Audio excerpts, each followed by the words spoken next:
Here we go. Sit. So we walk her up to her training mat. We have her sit. We allow her to go on the mat. Go to your mat. You walk over with her and you say down. Now this is an exercise that I started doing the very first day she got here. And it's how I taught her a much better downstay. I kind of blew that one delivery of the reward, so I want to talk to you about the delivery of the reward. And this is a much more beneficial exercise when she waits. See how she's waiting? Good. And then you withdraw and she takes it off the mat. Make sure whenever you give her a reward that you say good at the moment she takes the food, because we've been doing it for so long, but more so as you go along, when she hears that word good, she probably thinks she had a piece of food even though you didn't have one. It just gives a really great association with the word good. So see how I'm swinging in on her level, placing it in front of her, good. If you do it that way, this exercise is so much more beneficial. We're really after the byproduct of her being able to stay on this mat while we're doing little things like walking around her, and of course we're out in public, so I'm not going to drop the leash, but we could drop the leash. If you're in a yard, you're in the house, you can walk away around the corner, come back, and it would be safe to drop the leash. We're not going to do that in public, of course, that wouldn't be safe.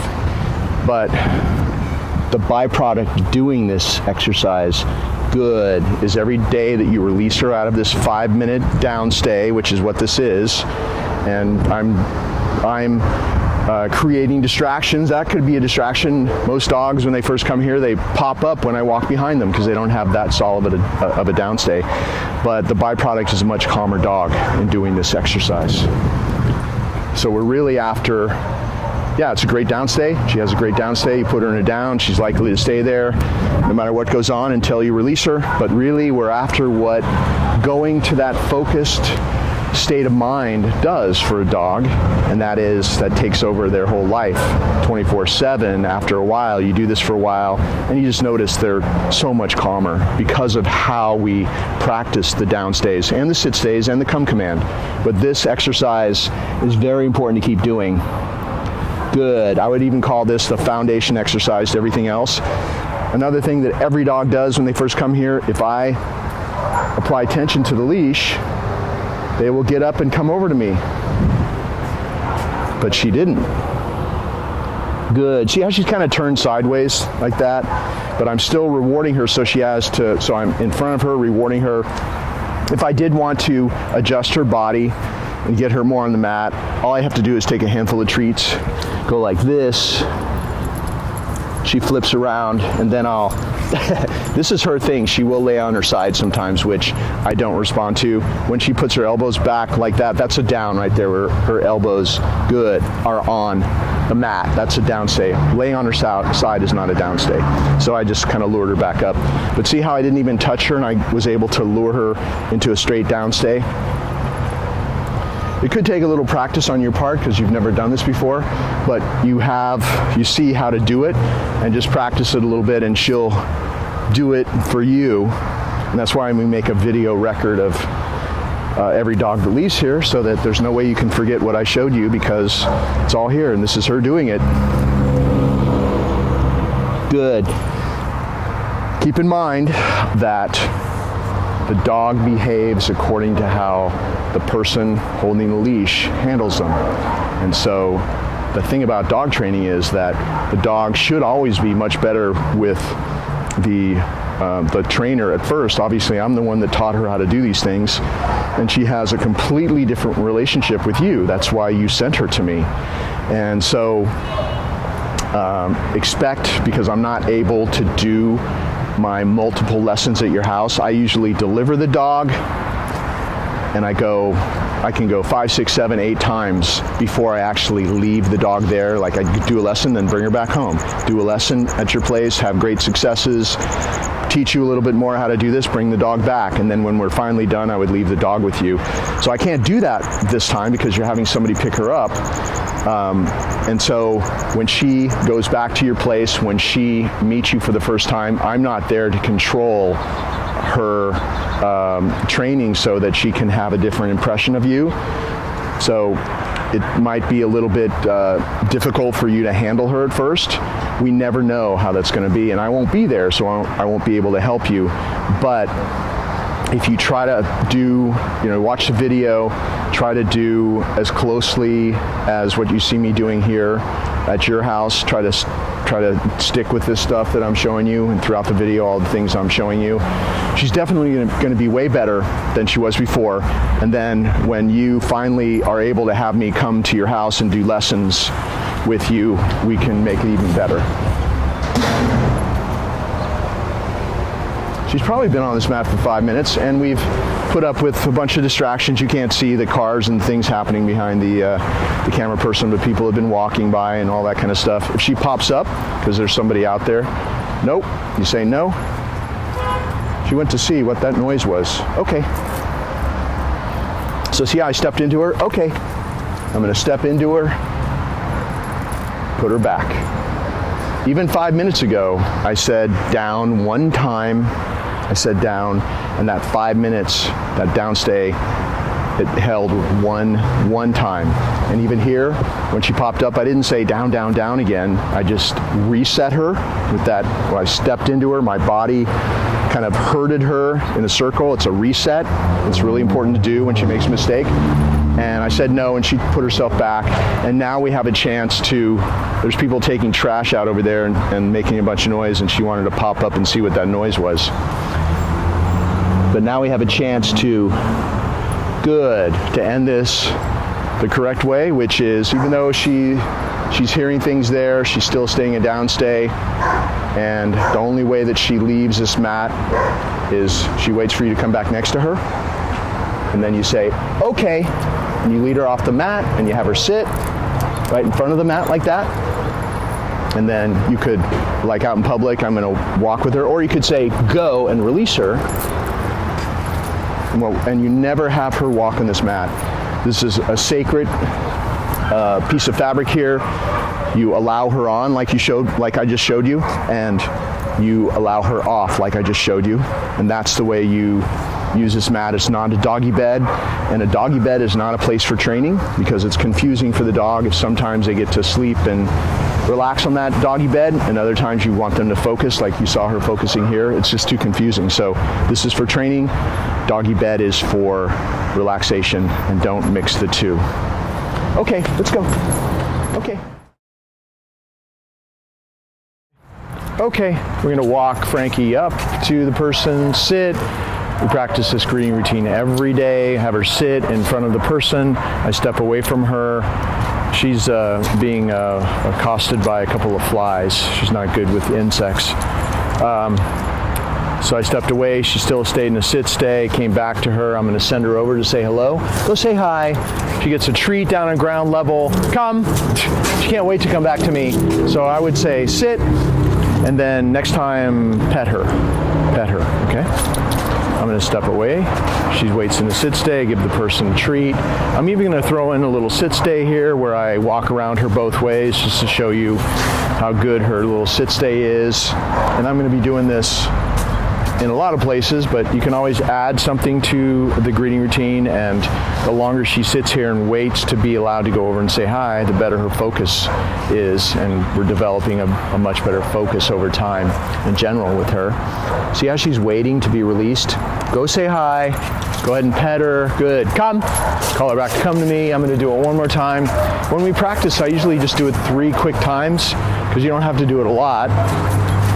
Sit. See how I did that left circle? My body stepped into her. I did the circle. I had her sit at the end of that circle. One last time, I'm going to step over. Treats. She waits till I come back. My right hand, I'm going to see, I'm never restraining, so I'm never forcing her to stay there. She's really staying in a real sit stay.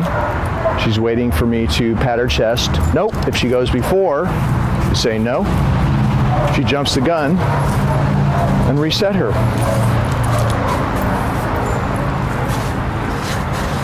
My right hand, you pat her chest and say, go say hi. She goes over, gets a treat, gets petted. Come. I call her back to come to me. Good. So if you ever have an issue, sit with her jumping on new people or people that she knows really well that she hasn't seen for a while. Even could be just somebody coming back from work or something like that. She might get really excited to see you. Practicing this short greeting routine, just do it 3 times. It could take you all of like 1.5 minutes to 2 minutes. Every time you do this, she gets a little bit better at greeting somebody respectfully, not jumping on them, not losing her mind. When you structure the greeting routine like this, it really helps her be calm in the situation. And you are completely orchestrating this way to greet somebody, whether it's a new person or somebody that just makes her excited. And you get to practice your come command, you get to practice the sit stay. So you're practicing your basic obedience, but doing it in a real life situation that a lot of dogs act inappropriately in. And every time that you handle her this way, and you'll see throughout this video, she's just going to get calmer and calmer because of the way that you're doing it, the way you're using the sit stays, the recalls, and everything else that we're showing you here. So it's a good thing to practice. So sit, have Frankie sit. We always have her sit before we open the doorway. Okay, gonna have her sit a little bit closer. Sit so you can see her. So boundaries are very important. Anybody can do this. It's quite simple. She's done it 1,000 times since she's been here. We do this at gateways, doorways, curbs. We're about to do it at this curb. See how I had her sit? I opened the door. She stayed in the sitting position. I stepped out to accentuate the fact that this is my boundary. Stepped back. She waited for me to come back. Okay. That whole time, she had to stay calm and focused and stay in a sit stay. And what that does is put her in a calm state of mind, because she cannot have anxiety if she's working for me, doing a sit stay, down stay, or even coming when called. It engages her mind to think, to do something, and that's why she's so much calmer than she was when she came here, and why she has less anxiety here with us, because all day long we're doing little things like, you're gonna have to go this way here. Okay, we're doing little things like sit, because we're starting our walk now. And I had her sit at my front door and did exactly the same thing with that door as I did with this gate. And then we did the gate. So we did the front door, the gate, now we're doing the curb. 3 little sit stays.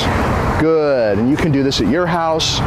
And everybody has curbs. You can do it at your curbs. Okay, now we're going to cross the street. We still haven't started the walk yet because, we haven't started the free time part of the walk, because this is how I start every walk, so that when she's finally allowed to be free, sit, which is here, out of a calm sit stay, go. If you start off the walk on your terms, which is with structure, her waiting at boundaries, she just starts going to that calm place, the zone, I call it. And every day you do this, good girl. She saw this person. Hey, how you doing? Good. And pretty good. She saw this person walk up, and she turned back to me.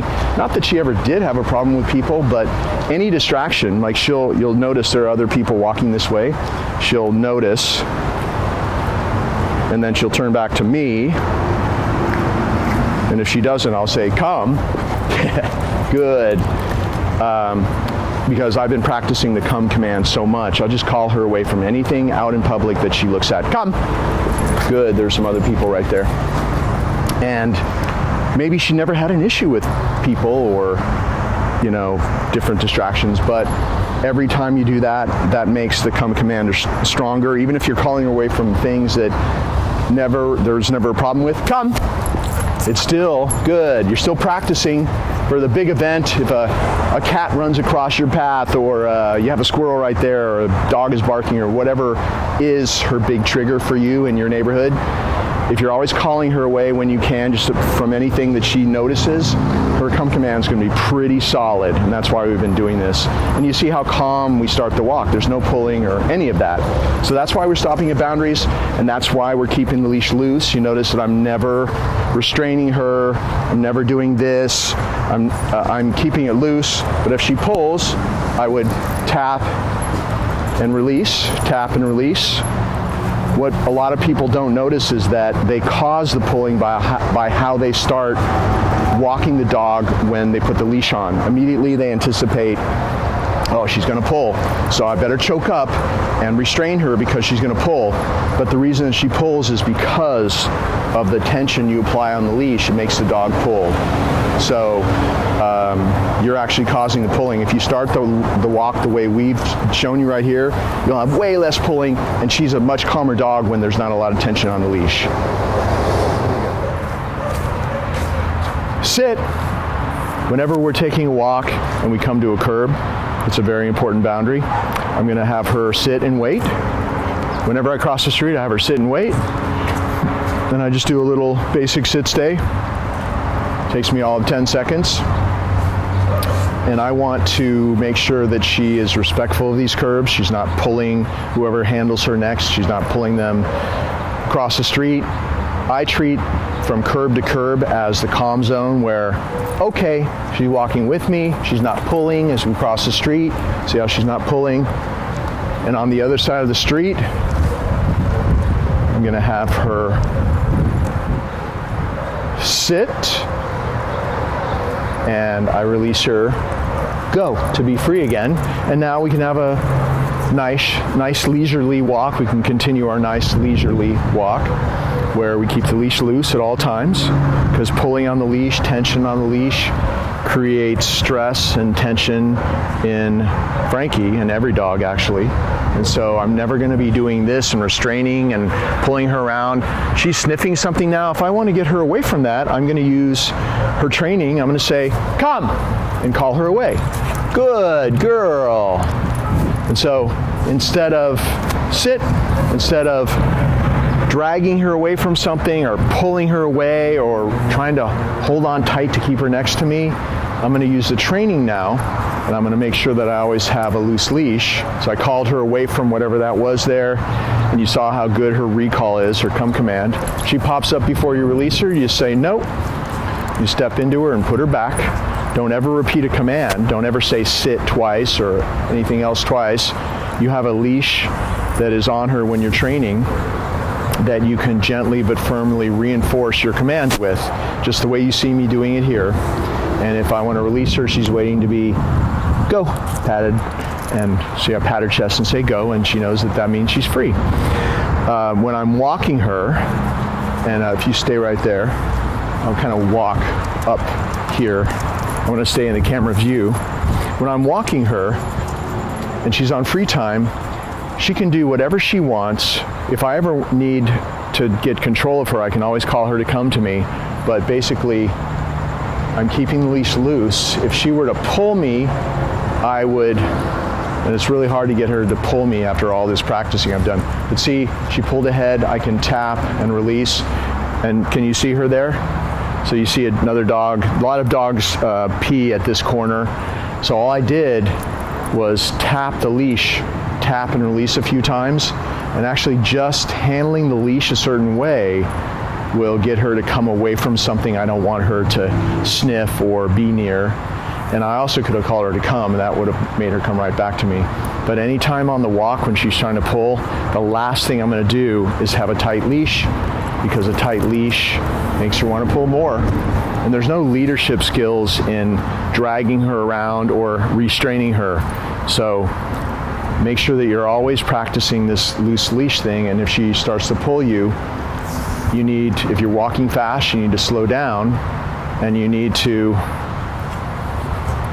tap the leash like that. Tap and release, tap and release. It's like tapping the brakes, pretty much. It's so much easier than having a tight leash and using muscle, and also it adds to her calmness, and you'll see that over time she'll just get so much calmer because she's not dragging somebody around on a leash all the time. And so that's basically the way that you're going to handle the leash out in public. When she's on free time, you're taking a walk, and you see I have it over my left hand, just like this. You still have your left hand free to use if you need it, but there's no way that she can escape because it won't come off because you have it around your wrist. And if I want to practice the come command, I'm perfectly set up when my right hand's free to grab the reward right here. Come! I can call her to me. Good. The left hand grabs the leash. The right hand, when her nose touches my hand, it opens up and she gets the reward, and I say, good. So you're always doing that. You're always, I'm going to throw a piece of treat for a distraction. Go. Come. You're always backing away. Good. Her nose touches your right hand target. It opens up. She gets the reward at the same moment. There's somebody coming or something there. Oh, it's a squirrel. So you see that? You see how excited she is with the squirrel? Come. Call her away from even something that really excites her. Make sure you call her away. Use your command. And I could practice with her a few times with the squirrel. Come. Good. And see, with the most exciting distraction for her, which I think is going to be maybe a cat that's running or a squirrel in a tree like that. Come. The most you have to do, good, is do a tap, which you saw me do. She turns around, sees you backing away with your target hand. Come. And you can draw her away from anything, whether it's another dog or a squirrel or a cat or whatever she might be distracted by. And it's really easy to get control of her, and you see there's no pulling.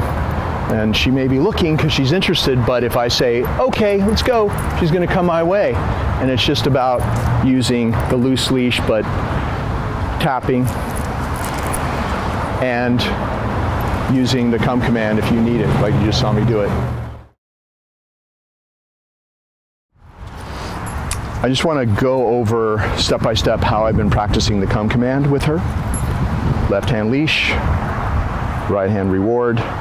You should be wearing some sort of treat pouch because in the beginning, you'll want to use some sort of high value reward which motivates her to be different with you. So since I can't be there to do multiple lessons with you to help her understand she's going to do the same thing with you that she's been doing with me, you need to do exactly what I've been doing, which is you could use chicken breast, piece of cheese, you could use these little lamb chips that we buy online, which our office can tell you where to get them. She likes these a lot. But something high value, not kibble, not something boring, something high value that motivates her to learn something. So you want her to be motivated to do this with you at first because it's going to be hard for her because she's used to relating to you in a different way. So it's left hand leash over your wrist so your left hand is free. Right hand, make a fist because when you don't have a reward and you call her this closed hand, she's still going to come. You call her to an open hand or somehow like this or something like that people do. I don't know. It's always different. She's going to see it's empty when you have nothing. And all of this training is geared to where you can eventually go off leash if you practice enough. So I'm even going to do it without a reward the first time. And it always works. If you practice with treats, it always works without treats. Come! And she'll go wherever you go. Good girl. If you don't have treats, if it's an emergency, you had to call her to you and you didn't have a leash and you didn't have a treat, just love her up extra when she comes to you because you want her to always perceive that come command as when you call her to come, it just means in her mind, they want to give me love, give me a reward. That way you'll always have it. Now do it with a reward. Left hand leash, right hand reward. Come. I'm backing away. I'm staying in the camera range here though. Good. Everything happens simultaneously. Her nose touches the hand, it opens, she gets the treat. My left hand grabs the leash so that I have her. If she was off leash, it was an emergency and you had to call her to come to you, come. Good. You hook your hand under her regular collar that has her tags on it. So always make sure you have her and she's used to staying there with you because if you just go like this, you give her the treat and you don't grab the leash or the collar, a lot of dogs will start learning that they can grab the treat and run away. You never want that to happen. So always do it exactly the way that I've been doing it and always practice, come, calling her away from something. Good. So avoid practicing when she's just staring at you because that's not a real life situation. What's going to happen in real life is she's going to be sniffing something you don't want her to sniff. Maybe going to eat something off the ground. Maybe she's wants to chase something or she's jumping on a person or something like that. You call her, draw her away from those situations with your training. The worst thing to do is to move towards her and take something away from her, correct her, you're joining in, you're giving her attention for those behaviors if you do that. Say her name, like if there was something gross on the ground, moving towards her and saying her name and pulling her away. All it does is mark behavior, and she's likely to repeat it because that's the pattern. She wants to go to something, you jump in and give her attention by touching her. With your correction, you're actually perpetuating behavior. So always draw her away with your solid come command. It works just so much better than the other way. Sit. Good. So I didn't give her a treat for that because I've phased out the treats for sit, because that's the simplest, usually the simplest thing for a dog to do is to sit.